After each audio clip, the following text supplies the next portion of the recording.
Noro, ça va? Salut, ça va bien et toi? Ouais. Alors, tu peux me prouver que l'islam est vrai? Oui, alors, est-ce que déjà tu connais la contingence? Pas vraiment. Donc en fait, la contingence, c'est le fait... oui, d'abord pour commencer, le mot création. Si on regarde, ça vient pas de ma tête, hein. Le mot création, si on vérifie la définition, c'est une chose qui existe, qui est du néant à l'existence. On parle de choses qui existent et donc qui ont été créées du néant à Ok. l'existence. Ah, Donc quand par exemple, j'accepte que Dieu existe. Est-ce que tu peux prouver l'islam maintenant? non, mais déjà, déjà, en préambule, ça c'est juste un petit préambule pour dire que d'abord, il faut être sûr, être d'accord sur le terme que par exemple, je peux pas dire j'ai créé un téléphone. On va dire je l'ai fabriqué parce que je l'ai pas fait du Ok. néant le Mais là, téléphone. tu es J'ai en train de pris une prouver matière. l'existence de Dieu, n'est-ce pas? Voilà, là Ah. c'est déjà Ok. Alors, de commencer. on croit en Dieu. On est dans la même équipe par rapport au sujet de Dieu. Est-ce que tu peux prouver l'islam maintenant? Voilà, déjà, il y avait ça. C'était pour venir déjà à la contingence, mais ça là-dessus, je pense qu'on va être d'accord. Que si je te parle de ton ancêtre d'il y a 10 générations en arrière, bah, tu le connais sûrement pas, tu connais sûrement pas son nom, mais tu sais qu'il a existé, sans quoi tu ne serais pas là. Ça, c'est la contingence. En gros, on est d'accord sur ça. Maintenant, il y a aussi le fait que on croit que Dieu est tout puissant, qu'il est éternel, il n'a pas de début, il n'a pas de fin. Toutes ces créatures ont un début, ont une fin. Euh, Mince, j'ai perdu le fil. Que mince, excuse-moi, j'ai perdu là où je voulais en venir. Que voilà, Allah, il n'est pas comparable à sa créature. Le créateur n'est pas comparable à sa créature. Et ah mince, j'ai perdu le fil de là où je voulais t'emmener. Voilà, c'est que il est juste. On croit que Allah est juste. Et le fait qu'il ne se serait pas révélé, s'il n'avait pas envoyé des messagers pour se révéler, ce serait injuste. C'est comme si demain, je te dis tu peux conduire, mais tu n'as Mon jamais ami, passé le permis de conduire. qu'est-ce qui me prouve que l'islam est vrai? Comme je te dis, je vais étape par étape. Non, Si demain non, tu es quelqu'un, en train de juste un faire un exemple. monologue sans donner un argument. Alors, juste donne un argument qui peut me prouver que l'islam est vrai. Un seul argument. Bah, il y a les miracles scientifiques du Coran, comme il était en Comme train quoi? d'expliquer le Comme quoi? frère tout à l'heure. Par exemple, il y a les occurrences, comme le mot homme, le mot femme, au singulier, il apparaît 23 fois. Il y a 23 chromosomes du père, 23 chromosomes de la mère dans l'ADN. Dans quel, Lui, il expliquait pour les abeilles. dans quel Coran? Ah, mais le Coran, je pense que tu sais, depuis Ottoman, il y a qu'un seul Coran. Tous les musulmans, ils lisent qu'un Non, seul Coran. non, bien sûr que non. Il y a des trentaines de versions, mon ami. Non, il y avait au départ, comme il y avait des dialectes différents, il y avait des petites différences, mais qui ne changent pas le sens. Comme par exemple certaines versions qui vont dire mes serviteurs, d'autres qui vont dire mes esclaves. Mais le sens reste le même. Ça ne change pas le sens Ah. du livre. Mais moi, je peux te montrer des versets qui changent le sens, mon ami. Ah, alors je veux bien, ouais. Ok, alors, tu connais les Kira'at? Pardon, j'ai pas entendu. Les Kira'at, les différents modes de récitation, les différents dialectes. Est-ce que tu connais? Non, ça je connais pas. Tu connais la version de Hafs? La version de Hafs? Non, ça c'est des choses que j'ai pas. Moi, je suis converti, donc après, je suis pas un savant, hein, je connais pas tout. Je vais pas dire je sais si je sais pas. Ça, je te le dis honnêtement, je Ok. j'ai pas trop étudié ces côtés-là. Après, j'avais fait des recherches sur le fait est-ce qu'il y a plusieurs Corans. Effectivement, j'avais vu, moi dans mes souvenirs, c'était à peu près huit versions. Mais ce qui s'explique, c'est qu'il y avait des dialectes à l'époque. En fait, les Arabes eux-mêmes, il n'y avait pas qu'une langue arabe littéraire comme aujourd'hui. Et c'est ça qui explique qu'au départ, il y avait quelques distinctions, mais qui ne changeaient en aucun cas le sens. Euh, alors, je ne vais pas aller dans tout l'historique des transmissions du Coran, mais tout ce que je peux te dire, juste pour simplifier, c'est qu'aujourd'hui, il y a une trentaine de différents dialectes, ok? Ou différents, ce qu'on appelle des kira'at, des modes de récitation. Et entre les kira'at, c'est pas juste la prononciation qui change. Il y a des mots qui changent et ça change le sens du texte. Juste pour te donner un seul exemple, Surat 37, verset 12, dans la Hafs, ça dit, Allah dit, tu t'étonnes qu'il se moque de toi. Il parle à Mohamed. Il dit, tu t'étonnes que les païens se moquent de toi. Le mot qu'on utilise, c'est ajabta. Quand on utilise la version de Kalaf ou de Hamza, dans le même verset, ça dit, je m'étonne qu'il se moque de toi. Alors Allah dit, je m'étonne que les païens se moquent de toi. Alors, le mot pour je m'étonne, c'est agepto. Alors, c'est des mots différents qui ne changent pas seulement la prononciation, mais ça change le mot et le sens du texte. Alors, l'affirmation qu'il y a un seul Coran qui a tous, qui a le même sens, c'est un mensonge, en fait, c'est pas vrai. Est-ce que tu peux me redire la référence, le verset? Surat 37, verset 12. Tu peux même aller sur Google et cliquer sur Images et ça va te montrer les versets en arabe et avec les différents mots. D'accord, bah, je vérifierai parce que comme je t'ai dit, ça, j'en ai pas connaissance, donc je peux pas là-dessus aller plus loin. Il faudra que je fasse des recherches. Mais bon, comme je commençais à te dire, il y a différents miracles, comme par exemple le mot eau, le mot terre. L'occurrence, si je me souviens bien, c'est écrit 13 fois terre et 32 fois eau, ce qui donne 45. Si tu divises 45 par 13, ça te donne 71,1%, si je me souviens bien. C'est ce que la science actuelle établit comme étant la Terre qui a la surface de l'eau, c'est 28,9, enfin voilà, il y a 71% d'eau sur Terre. Ouais. Et c'est le même pourcentage qui se retrouve dans le Coran. Et ça, des occurrences comme ça, il y en a énormément. Ouais, donc, mais encore, ça revient à ma question. Tu parles de quel Coran? Parce qu'il n'y a pas juste un seul Coran. Et je ne sais pas si tu lis l'arabe ou non. Non, pas encore. Je suis à maternelle, quoi. Je commence à apprendre l'alphabet, mais non. Parce que dans la langue arabe, c'est un texte fluide, très fluide, spécialement dans les manuscrits les plus anciens. Les manuscrits les plus anciens avaient juste des consonnes, pas de voyelles, pas de marques diacritiques. Alors, c'était un texte très fluide. Alors, c'est une langue où on peut facilement manipuler le texte pour décider que tel mot veut dire ça. Comme par exemple, on peut manipuler le texte pour essayer d'avoir le même nombre de mots que l'autre, comme le femme et homme, par exemple. On va dire que femme et homme ont le même nombre de fois que c'est cité.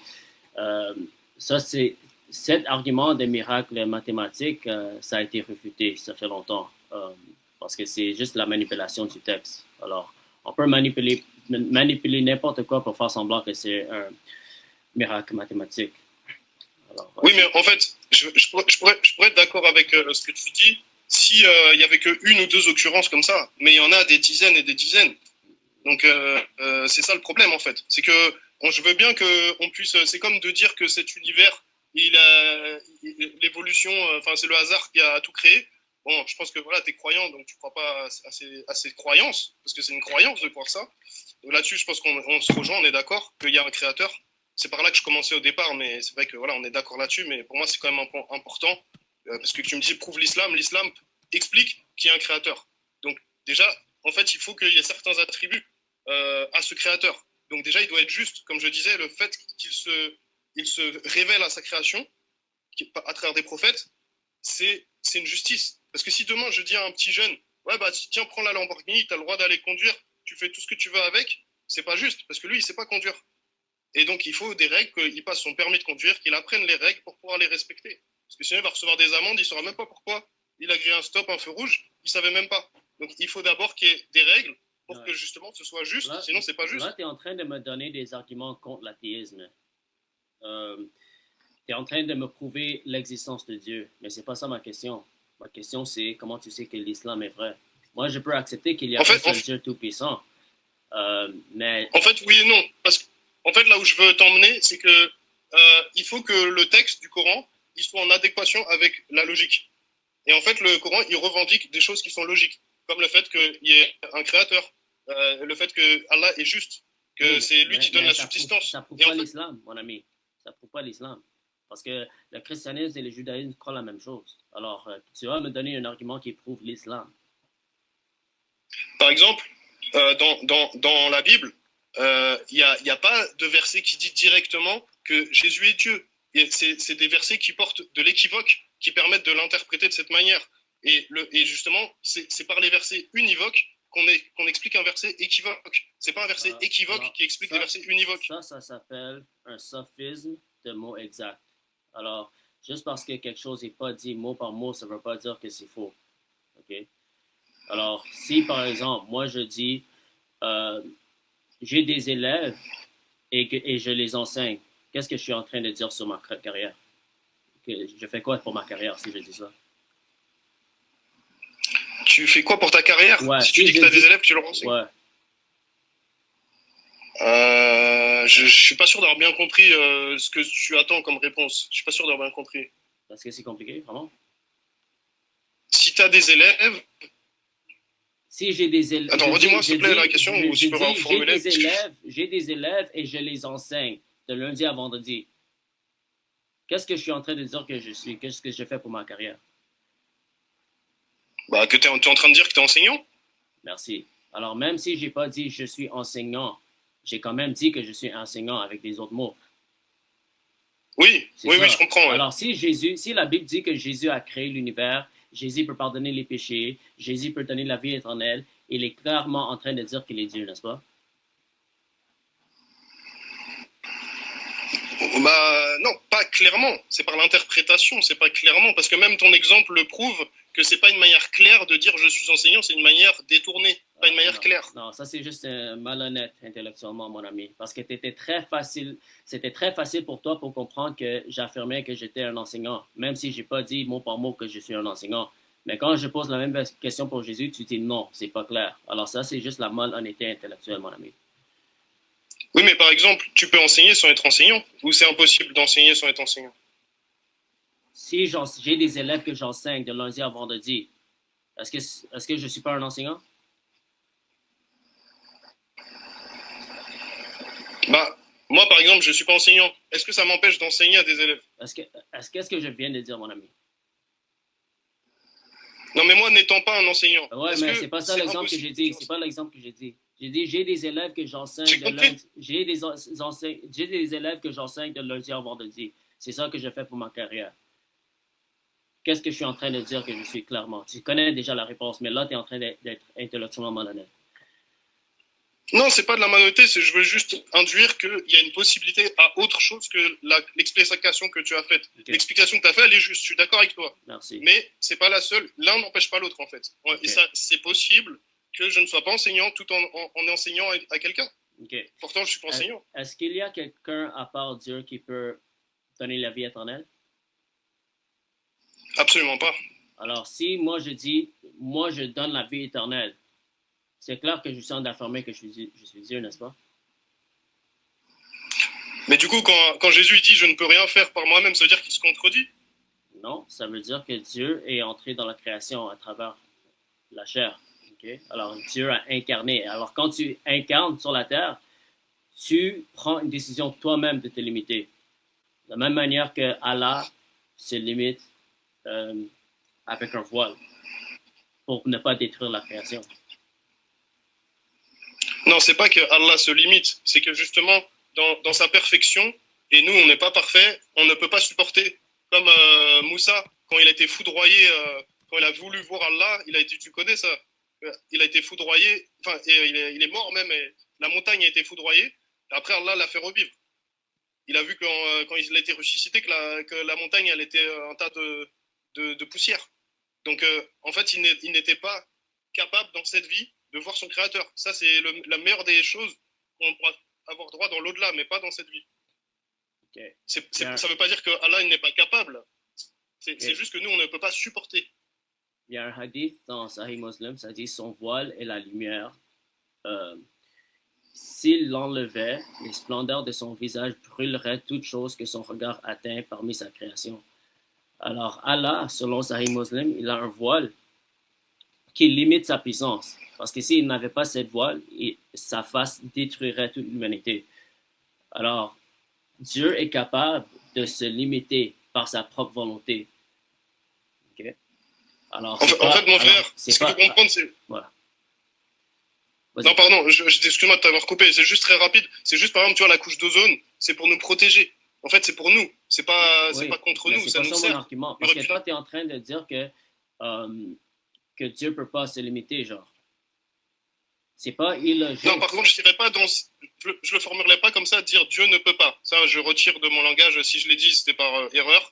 Mais en tout cas, non, je ne dirais pas Dieu ne peut pas. Alors, mais, si Dieu veut, moi, il n'y a rien qui ne... Alors, si Dieu veut, il peut incarner sur la terre en forme d'être humain, n'est-ce pas?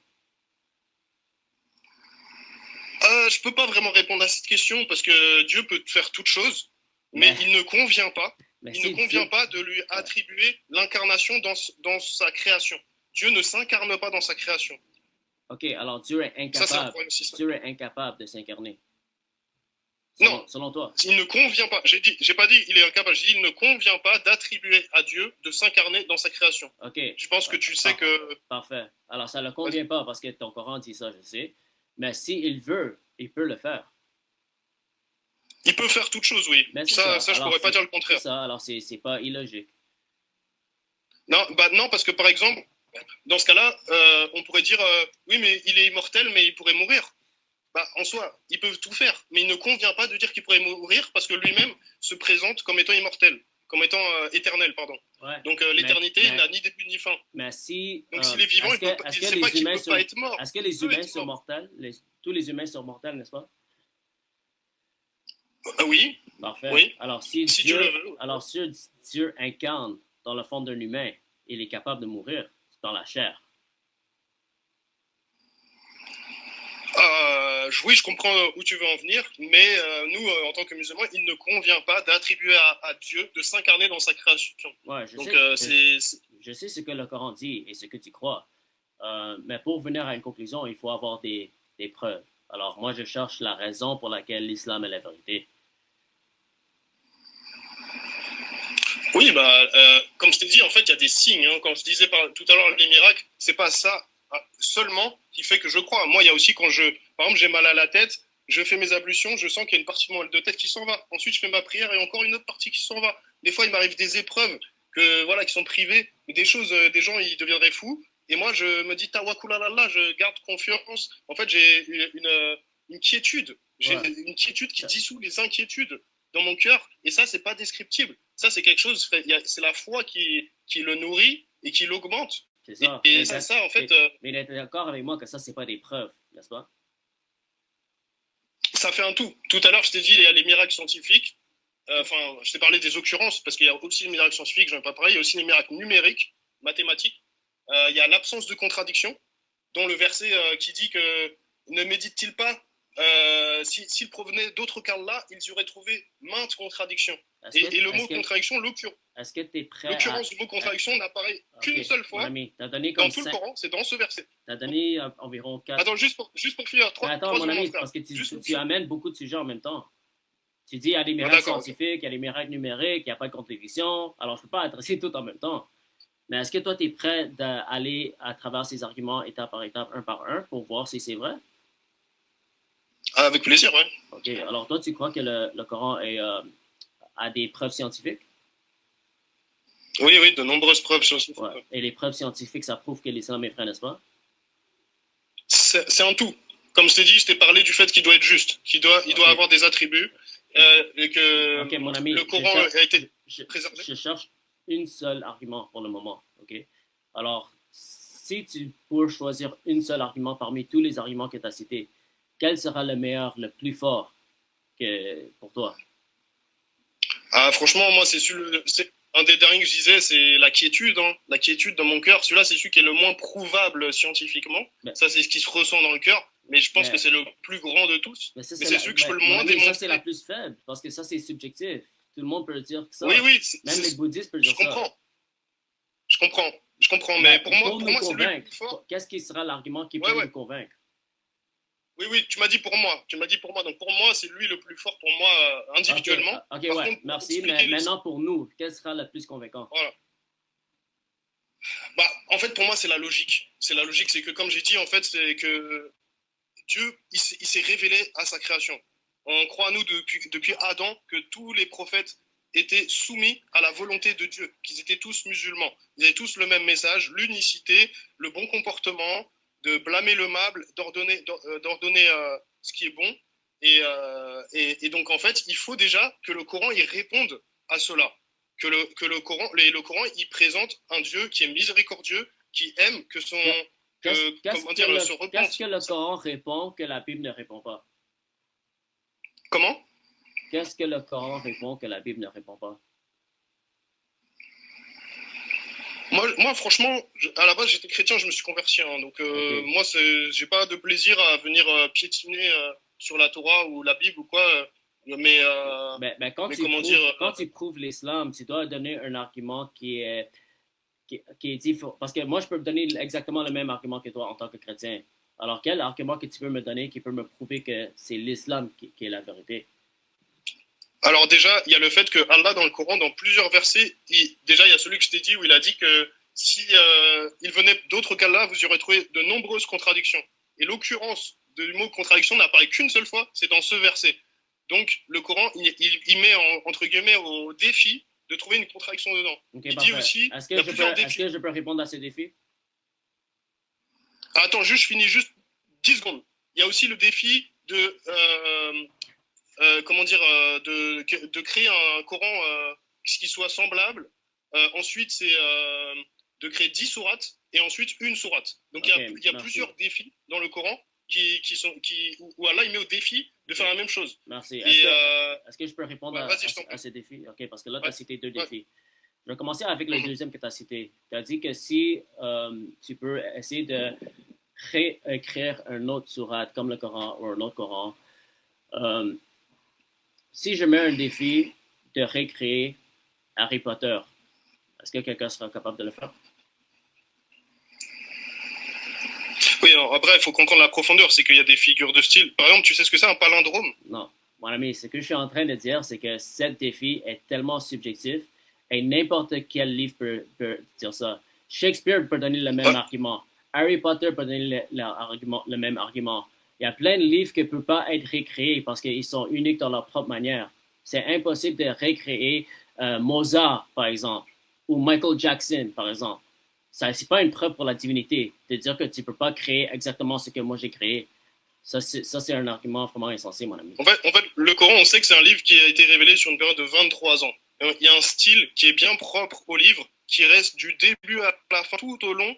Donc ça veut dire que pendant 23 ans, il y a une personne qui, par exemple, s'il a 10 ans, bah après, quand il aura 33 ans, il ne sera pas le même que quand il avait 10 ans. S'il a 40 ans, quand il aura 63 ans, il ne sera pas le même qu'à 63 qu'à 40. Donc on change, nous, avec le temps. Mon ami, le Coran ne n'importe change quel pas. auteur peut dire ça. Harry Potter peut dire, moi j'ai écrit 10 livres de Harry Potter dans une période de 20 ans. Maintenant, fais la même. Sinon, c'est une preuve que Harry Potter vient de Dieu. C'est pas un argument. Non, après, j'avais pas fini. Il n'y a pas que ça. Oui, mais il y a... OK, alors cet argument est réfuté, n'est-ce pas? Juste, quand tu auras le temps, note, peut-être pour bien te souvenir, regarde ce que c'est un palindrome. Un palindrome, je t'explique en même temps, mais tu regarderas les palindromes qu'il y a dans le Coran. En fait, un palindrome, par exemple, c'est le mot non, N-O-N, kayak ou bob. Des mots, en fait, que tu peux lire de droite à gauche ou de gauche à droite. Dans le Coran, il y a plusieurs palindromes. Et c'est des versets entiers, hein. C'est pas juste bob, kayak, non. Hein. C'est avec de la poésie, des rimes, etc. Ouais. À un moment donné, il y a un verset qui parle des étoiles. Cet argument ne marche pas. N'importe qui peut dire ça. N'importe quel poète, n'importe quel auteur, n'importe quel musicien peut donner le même argument. Ça ne prouve pas que le Coran vient de Dieu, mon ami. Tu sais que le Coran, ça veut dire la récitation. Quand on dit Coran, ça veut dire récitation. À la base, c'est pas un livre qu'on tient dans les mains. C'était une récitation qui était apprise par cœur. Il était dans le cœur des croyants. Et donc, faire un palindrome, enfin plusieurs palindromes, hein, parce qu'il n'y en a pas qu'un, mais faire des palindromes. Mon ami, je viens de réfuter cet argument et là tu continues. Parce qu'encore, même si c'est une récitation, je peux dire, Eminem peut dire, personne peut faire la même chanson que moi. Parce que mon chanson est tellement unique. Et il a raison. Mais ça prouve pas que ces chansons viennent de Dieu. Alors c'est un argument très subjectif, mon ami. Ça marche pas. C'est pas logique. C'est pas convaincant. Je suis d'accord que si tu prends que ça, tout seul, isolé, oui. Par contre, si tu prends tout le reste de ce qu'on parle depuis tout à l'heure, mis bout à bout, bah, ça devient compliqué de dire que c'est le hasard. Mais si je refute tous les arguments un par un, mais je refute l'argument. Oui, si tu les réfutes tous, oui, là, oui, à ce moment-là, oui, il faudrait reconsidérer la chose. On va aller au prochain maintenant. OK? On va aller au miracle scientifique. C'est bon? OK. Alors, selon toi, le Coran est vrai parce qu'il y a des preuves scientifiques. Alors, ton standard de vérité, c'est les preuves scientifiques dans le Coran, n'est-ce pas? Non, comme je t'ai dit, mon frère, c'est un spectre. Les preuves scientifiques en font partie. Je prends les preuves scientifiques, mais je base pas toute ma croyance sur les preuves scientifiques. Il y a comment dire, le style, l'éloquence, les Arabes justement qui étaient eux. Parce que oui, tout à l'heure, j'allais te répondre, après j'avais oublié, on a parlé de beaucoup de choses différentes par rapport comment dire, les différents dialectes. Il y avait différents dialectes. Et mince, j'ai perdu le fil. Tellement de choses en tête, là, on avait sur tellement de sujets. Mais le problème, mon ami, c'est que tous les arguments que tu peux me donner, ils peuvent tous être réfutés un par un. Alors, si ton standard de vérité, c'est les preuves scientifiques ou le fait que personne d'autre peut imiter le Coran, n'importe quel argument que tu peux me donner, ils peuvent tous être réfutés un par un. Alors, si les arguments peuvent tous être réfutés, là, tu dois questionner ta religion si tu veux être logique. À moins que tu peux me donner une preuve qui est irréfutable. Voilà, bah après, ça dépend ce qu'on entend par réfuter. Si tu me dis le feu, ça brûle, et que moi je te dis non, le feu, ça brûle pas, bah, jusqu'à preuve du contraire, il y en a un qui a raison, il y a l'autre qui a tort. C'est pas parce qu'on réfute que ça veut dire qu'on a raison aussi. C'est pas la réfutation qui dit que c'est la vérité. Ouais, mais si on donne des preuves qui contredisent ce que tu es en train de dire, ça s'appelle une réfutation, à moins que tu peux réfuter ma réfutation. Voilà, une preuve fondée. Il faut que la preuve soit fondée, qu'elle soit fondée, logique. Oui. Ça, si la preuve est fondée... Alors moi, je suis en train de dire que tous les arguments que tu peux me donner, ils peuvent tous être réfutés logiquement. Alors, par exemple, il y a un verset qui dit dans le sens, moi je ne connais pas le Coran par cœur, mais qui dit dans le sens que nous avons planté les montagnes comme des piquets. Et aujourd'hui, on sait que, par exemple, le mont Everest, c'est la plus grande montagne du monde. Elle fait dans les 8 et quelques kilomètres de hauteur, et elle fait près de 120 ou 130 kilomètres de profondeur. Donc, en fait, la croûte terrestre, c'est comme des clous qui sont maintenus par les montagnes. S'il n'y avait pas les montagnes, même ça, c'est scientifiquement faux. Même ça, c'est scientifiquement faux, mon ami. Parce qu'en dessous des montagnes, ce n'est pas des piquets, c'est des racines. Non, mais c'est une image. En fait, tu peux faire des synonymes entre malheureusement, Allah n'a pas utilisé les bons termes. Et dans le livre de Job, qui a été écrit des milliers d'années avant le Coran, on a décrit les racines qui sont en dessous des montagnes. Alors, la Bible a la bonne information par rapport aux racines en dessous des montagnes. Et le Coran a la mauvaise information parce que ça dit qu'il y a des piquets en dessous des montagnes, pas des racines. Alors après, moi, comme j'ai dit, je ne lis pas l'arabe. Il faut revenir comment dire, tel que ça a été révélé en langue arabe. Là, je ne saurais pas répondre, mais ce serait intéressant de voir, faire la comparaison. Après, comme je t'ai dit, moi, je ne prends pas qu'un seul argument ou un seul, comment dire, voilà, un seul argument pour dire, voilà, c'est ça. Il faut voir le tout. Il faut que le tout tous les arguments peuvent être réfutés, à moins que tu peux me donner un argument qui ne peut pas être réfuté. Bah, tout à l'heure, je t'ai dit déjà les chromosomes. Au singulier, hein. Est-ce que tu trouveras qu'au pluriel, c'est écrit plus que 23 fois? C'était quoi ma réponse? Quand je t'ai dit pour les chromosomes pour l'homme et la femme, les 23 fois où c'est écrit? Oui, parce que toi, tu as utilisé l'argument de miracle mathématique. Oui. Ouais, c'était quoi ma réponse? Je t'avoue que là, comme ça ne me revient pas. Okay, si tu veux bien me rappeler. Non, je vais prendre la prochaine personne, mon ami. Que tu te bénis.